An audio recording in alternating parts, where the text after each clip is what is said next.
hunting trip. Let's get straight into that.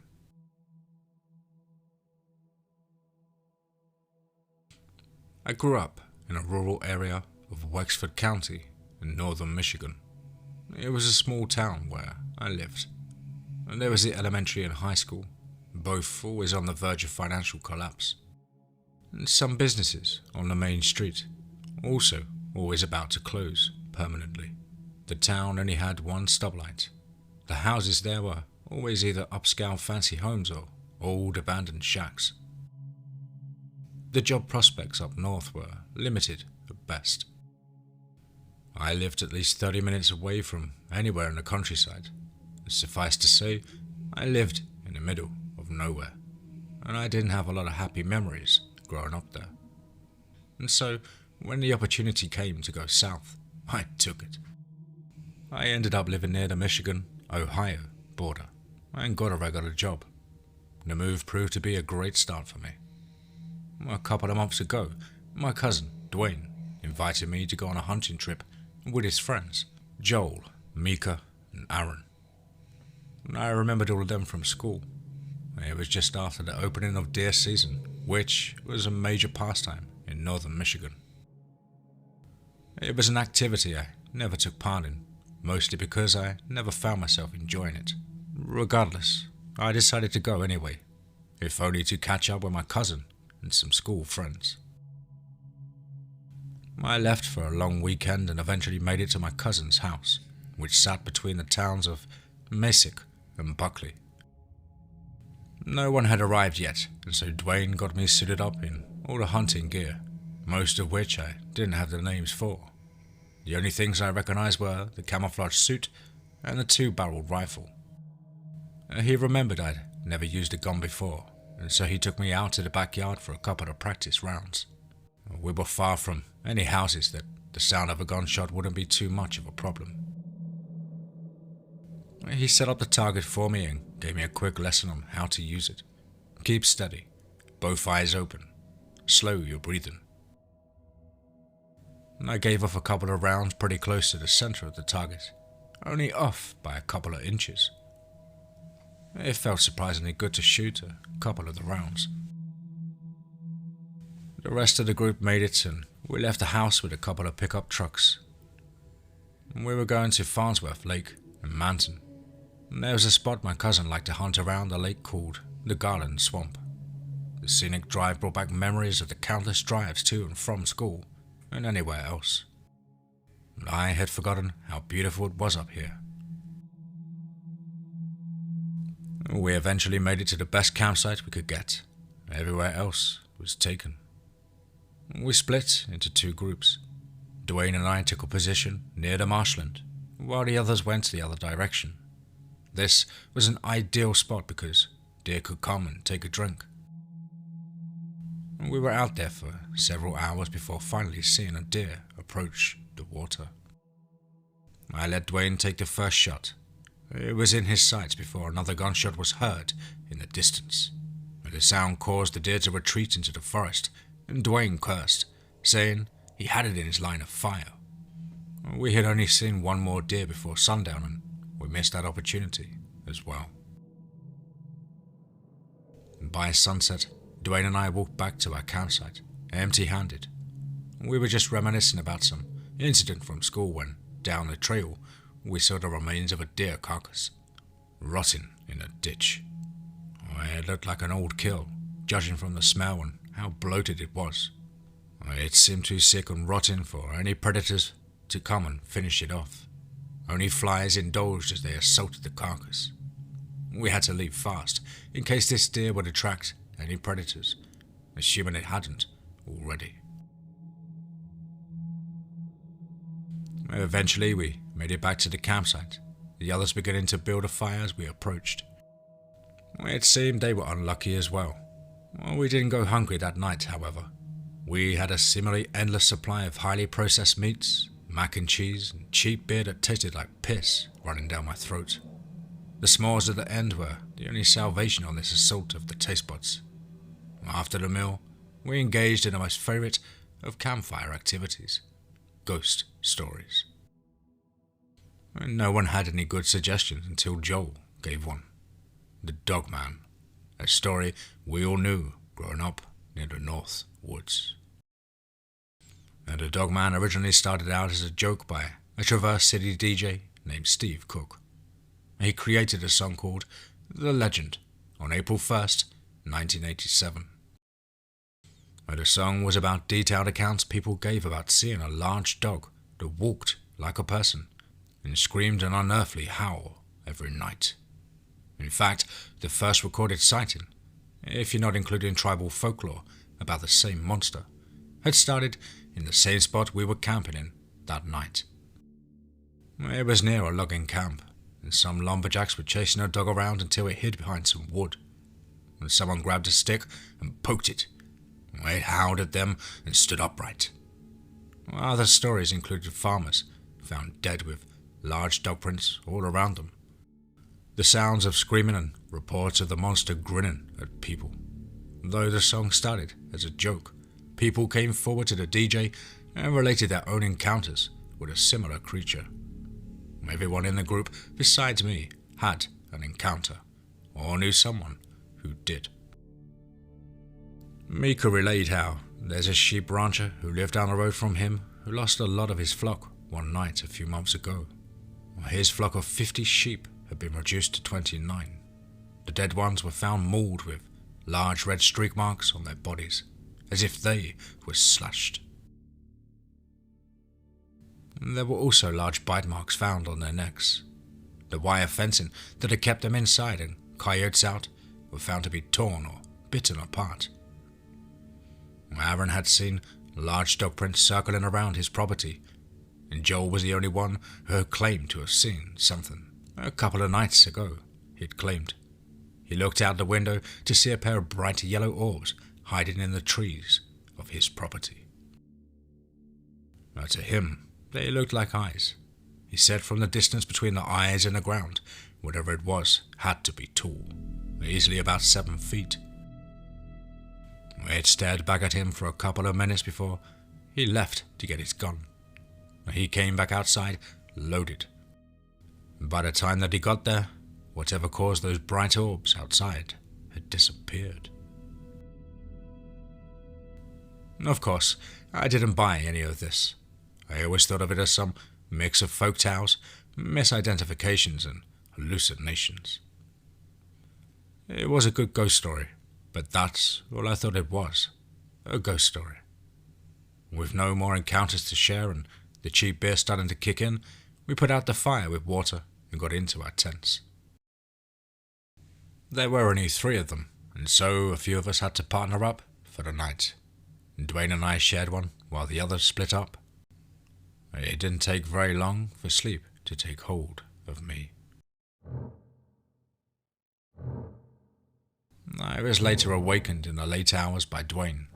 He was outside the tent, sounding like he was in a panic.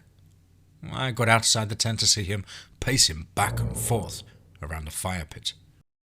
I asked him what was wrong, and then he urged me to be quiet. He looked at the darkness ahead. And then we heard growling, a deep, guttural kind of growling from a large animal. It was somewhere hiding in the trees, and it was circling us. During this, Dwayne set some extra firewood together we had next to the pit. He took his container of lighter fluid and covered the wood with the flammable liquid. He then struck one match and threw it into the wood, which caught fire immediately. The area of our camp became illuminated by the bright yellowish-orange glow of the firelight. The growling, which seemed a lot closer now, still seemed to come from nowhere. I was thinking, at first, it was a coyote, but then they had run in the presence of humans. And the fire did finally reveal something as it reflected the bright glow of the flame. A pair of bright yellow, equally distant orbs were revealed. Dwayne grabbed his rifle as quickly as he could, never taking his eyes off whatever was in front of us. The growling got louder and louder as the orbs got closer and closer, until we finally found out what they were. The orbs were in fact a pair of eyes. Eyes that belonged to a large dog or wolf. This thing was huge, almost as big as Dwayne's truck as it walked next to it. It was covered in thick black fur like the darkness around it, and it was snarling at us, blood dripping from its mouth, as if from a fresh kill. Dwayne and I were making loud noises and intimidating gestures to make ourselves look bigger. The dog responded in a most jaw-dropping way. It pushed its upper body off at the ground and stood perfectly on its hind legs. I shit you not, it stood upright, exposing a human-like torso, blood and leaves covering its underside. It stood that way far longer than any dog should be able to. Dwayne and I looked back at the beast with a look of dumbfounded horror. The thing sniffed at the air in front of us, and we were filled with dread after what it did next. Its jowls, or lips that looked like jowls, they curled upwards, revealing more bloody teeth. It was grinning at us. It was grinning at us. So help me God, it gave it a most human-like, bloody teeth-filled grin that no animal on this earth should be able to replicate. That unnatural smile, as if taking a cruel delight in our dumbfounded horror, was enough to fill us both with pants-shitting terror. It jumped to the right on all fours, coming towards me. I was able to duck and miss it as it jumped above me, but then I heard my cousin screaming of danger. It had charged after him instead. I turned to his direction to hear the chorus of screams and the tearing of flesh. I saw it tearing at his body and biting into his shoulder, pretty close to the neck. I had to reach for the rifle before he was done for, and while it was still loaded, I took aim with the machine shaking in my hands, and I remembered what Dwayne had told me during my practice shots. Slow your breathing, both eyes open, relax your nerves. Boom! The bullet had hit the monster in the rear shoulder. A small explosion of blood and muscle was all that I saw before the force of the blow knocked me off balance. And as I hit the ground, the creature gave off a howl of pain. It sounded like a wolf howling and a human scream, all mixed together. The sound so unearthly in its tone and nature, it sent a chill down my spine. And I sat straight up to see the animal run off into the darkness of the forest, leaving a trail of blood behind it. The others were roused out of their half-drunk sleep to see the commotion, but immediately sobered up at the sight of my cousin bleeding on the ground. He had 5 large, deep slash marks on his torso, and a huge bite mark on his shoulder, where he was bleeding the heaviest. And given how much blood he was losing, and the fact that the nearest hospital was, at best, 30 minutes away, we had to do something, and fast. Aaron took his heavy-duty boots and kicked the firewood to expose hot ash and coals underneath the flame. He gathered some coals in a pot, and the metal heated instantly. He pressed the hot metal onto Dwayne's neck, and the smell of burning flesh filled our nostrils. At the very least, we had slowed the bleeding. We packed up what essentials we needed and got into Dwayne's truck. We hightailed it all the way to Cadillac to the closest hospital. Dwayne spent the night in ER. Thankfully, he survived, but no longer had the full use of his arm. The muscle fibers and nerves suffered too much damage.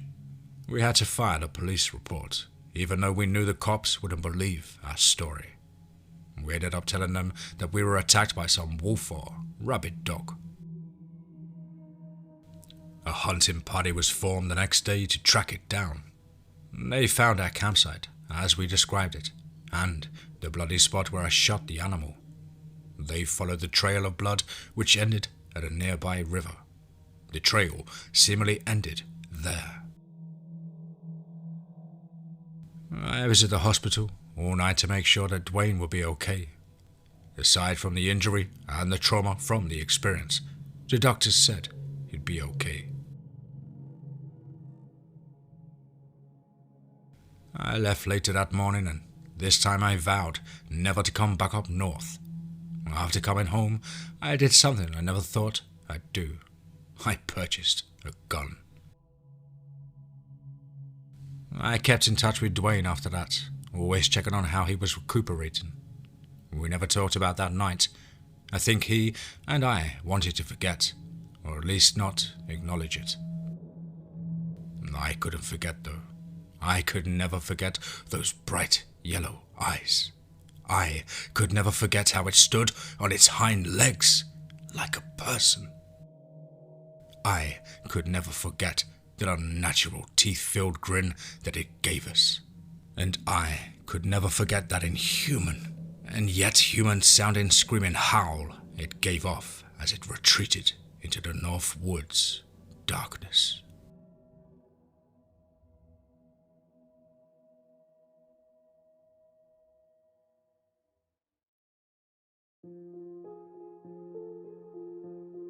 Wow, wow, wow, wow. Another one, wow. Absolutely chest-pounding, riveting stuff there. What a fantastic short but spine-tingling tale from the incredible Objective-Tell-6047 over on Reddit, No Sleep. A big thank you to the author for allowing me to narrate their incredible work on the show. I really do hope you enjoy my rendition. As ever, guys and girls, you know the drill. Please do let us know what you thought down below in the comments box. Please do like and share. It really does help with the channel and our community further. And why not hashtag TeamFEAR and DMT's Cryptid Crew. Got the onset of a chesty cough and a head cold coming on, guys. Both of the kids have been ill for the last week, and somehow I've managed to scrape through to the weekend, but starting to feel like I'm coming down with something. Bear with me as I try to get some content out to you guys over the next few days. Been a bit of a slow month this month. And if you're not seen or not aware of the community post I put out last night, I started a second channel, a backup channel if you like, just in case anything happens to the Forest of Fear channel. That will be where you'll find me. Links for that, of course, are in the description box, or as I said, on a community post, it'll take you directly to the channel. I will be also uploading some short stories and short story compilation videos to that channel as well, as and when I can. But yes, please do smash a subscribe and keep your eyes peeled for any new content over the next coming weeks. And of course, a huge thank you to my incredible Cryptid Crew family. Your incredible support is so humbling and is such a valuable input on the channel, keeping things afloat and keeping us ticking over. Really do appreciate it from the bottom of my heart. And of course to you subscribers as well, old and new, thank you all so much for your likes, your shares, your incredible comments. I just wish there was more hours in the day to actually be able to get round to replying to a lot of those comments. And so, another one bites the dust. I hope you guys are well and happy and keeping fit and focused as possible during these testing times. And above all, remember, be safe, not sorry.